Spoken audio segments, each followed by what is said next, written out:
engaged.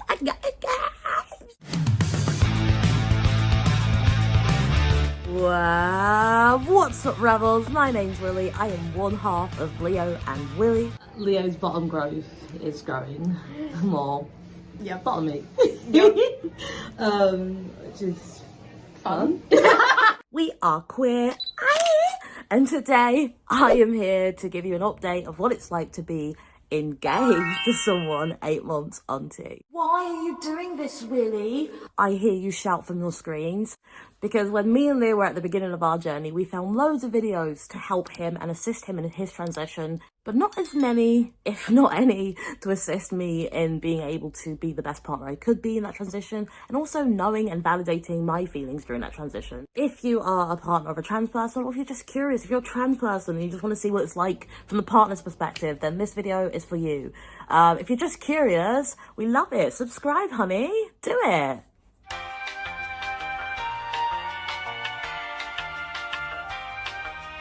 Oh, yeah, okay. I'll wait.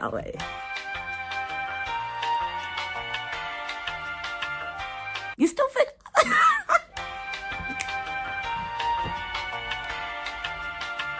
Thank you for finally subscribing. I appreciate that. So, without further ado, and a new hairstyle, let's get into it. Get agenda, gift agenda, get agenda. So firstly, I just want to say we have seen so much love recently on our channel. The comments have been so positive. They've been like hugs, and we genuinely appreciate it. A lot of people are like, wait, we don't expect you to respond. Yeah, we do. We really like going through it, whether it's like people who agree with us or not. It's really sweet, and I just want to thank you for taking the time to be here and share in this transition and share in our love. It means a lot. Thank you. So I apologize for not doing a couple of months and skipping them. I wanted to make sure that if I came on here, it was valuable in some way. You know, I'd rather tell you I feel angry, I feel happy, I feel something, as opposed to just feeling completely like, well, there's nothing to update here, really. It'd be a waste of time, and I'm not someone who's just gonna clickbait and put up a video for no reason. So I'd rather wait for time to pass and go, all right, it's been a chunky little break now. Let's see how I've been, and let's talk about how things have been in hindsight. So firstly, I had a chance to look through my old videos to see if I still agree and if I still think I felt those ways when I was on camera the first time saying these things. And I feel like there was so much joy in me, and there's still so much joy in me. But I think there were times that maybe I was masking because I wasn't quite sure what to say, you know? I didn't know. I sort of started these series to help people out, and I didn't know, because I started it, I didn't have a rule book or anything to follow, and so I think sometimes I may have overcompensated just to, being nervous or not knowing what to say. And I think that also was reflective even in my relationship with Leo. I think as time went on, I became way more confident in expressing myself and saying, hey, look, I understand that this makes you feel this way, but this also makes me feel this way, you know? I found time to center myself. I found time to really think about what makes me happy as an individual, because the truth is a transition can be incredibly time consuming, and that is, it doesn't sound fluffy and light, but it's not intended to insult. It takes a long time, and it continues to evolve, and people never stop transitioning. It's an incredible, beautiful process, and just a shout out for anyone who's lucky enough to be around someone during it. I feel blessed, but it can be time consuming, and especially in the beginning when you just have to cram in that research for your own anxiety. And so I think I got lost in the research. I think that's what happened. I got lost in the research, and it, to my own detriment, I would say, because I didn't focus on my own life as much, you know. But it's hard because you're so loved up, and you're watching someone just become, I don't know, I've seen him this way every time. He's him. I see him. You guys see him, right? It's so cool. I've got this huge smile on my face. I don't know what to tell you. Maybe this wasn't a good time to come on. I don't know, I feel good. we've obviously got engaged recently. Leo proposed to me. Oh, it's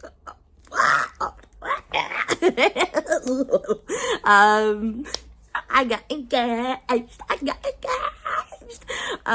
It was cool. It was really cool. It was in front. Oh my god, I really can't stop smiling. My cheeks hurt. Jesus. Oh my god, my eyes are so. I look so high. I look so high. I'm so sorry, gang. It's actually because I'm a little bit high. But I basically just want to say that, like, being around all my family and being able to just have the person I'm so head over heels for choose me in front of my family, that was really cool. And yeah, I'm really happy. We're in a really happy place. Me personally, though, because that's my advice for partners of trans people, especially those who are at the beginning of a journey and maybe feeling a little bit stressed or not feeling anything I'm feeling right now. Like, well, hold up, this doesn't feel right for me. It's important to recognize that I am one human being with one experience, and your experience isn't invalidated because mine is this way. The way you feel is the way you feel, and only you and your partner or partners, polyamorous, only yous will be able to really truly decide what feels right within your own personal boundaries. And so if you don't feel this way, if you don't feel joy, if you're not still attracted to your partner for whatever reason, it's difficult, it's hard, and I am so happy that I didn't experience that. I feel incredibly lucky, and I imagine some people feel incredibly unlucky because that's not, nobody wants to feel unattracted to their partner, someone they're in love with. No one wants to lose that attraction, right? And so it's a difficult position to be in. So I'm just reaching out to partners of trans people, and just saying, I see you, and it's okay. Whatever you're feeling now, it's okay. This is my 8 months joy. Maybe your 8 months joy is due in a year. Maybe your 8 months joy is due in 2 years. I can't tell you that, but I can tell you that it's coming. Yeah. And it might not be in the relationship you currently have. But your joy is coming, and your joy is yours. So find joy within yourself and remember to center yourself, and only your partner right now is doing what they need to do to make their transition work. They're traveling through that journey, and you need to make sure you're doing what you need to do to make your own personal life work as well. Okay. You can't live through someone, you can't live for someone, and you can't blame someone for not having a life as well. That's advice I can give. Those are some hard truths that I also had to learn, you know. I've at times also, I don't know if anyone's experienced this, if you are slightly more mask or STEM, stud and fame, then I think I mentioned earlier on, but if this is the first video you're watching, that I had to really think about my own identity. And I was like, oh my God, like Leo is becoming so much more mask. And like, does that mean that I'm less? And so you need to work on your own personal confidence, because your person will be feeling their fantasy. And it's going to be like, it's going to expose some feelings within yourself that you really need to go deal with. It's like, there's this person who's growing into themselves, and you know, there is a natural instinct to love and, you know, support, but there is also sometimes something in yourself that goes, okay, am I at that position? Do I feel that self-love for myself? And if that's not your case, that's your problem and not your partner's. Communicate with them, and hopefully through communication and with time and with patience with yourself and your partner, you'll both find your way, or all of you will find your way. Again, polyamorous. I don't think I've got much to say. Leo, do you think I've got anything else to say? No? All right, well then I'm going to say goodbye. Please hit the subscribe button. We'd really appreciate it. Or hit super thanks so we can pay our bills. We really, really appreciate you very, very much. And again, thank you so much for the love, right? Drink water, eat carrots. Goodbye.